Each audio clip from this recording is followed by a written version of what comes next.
Nanawagan ng ilang magsasaka kay Pangulong Duterte na suspindihin muna ang pag-aangkat ng bigas. Sobra-sobra na raw kasi ang pagkalugi nila dahil sa pagbaha ng imported rice matapos ipatupad ang rice tariffication law. Sumadsad na nga sa 7 pesos kada kilo lang ang presyo ng palay. May report si Sandra Aguinaldo. Naturingan sila mga magsasaka pero namimiligro raw magutom ang kanilang mga pamilya kung magpapatuloy ang mababang presyo ng palay ngayong panahon ng anihan. Sa briefing ng House Committee on Agriculture, sinabi ng ilang magsasaka mula Nueva Ecija na sumadsad sa hanggang 7 piso kada kilo ang presyo ng palay.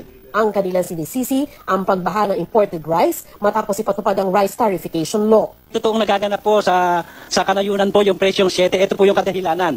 Kapag po ang mga buying station, dahil di naman po kayo talaga nakapamimili, pag po yung buying station ay pumatak na ang ulan, ang gagawin na po nila, i-stop buying nila.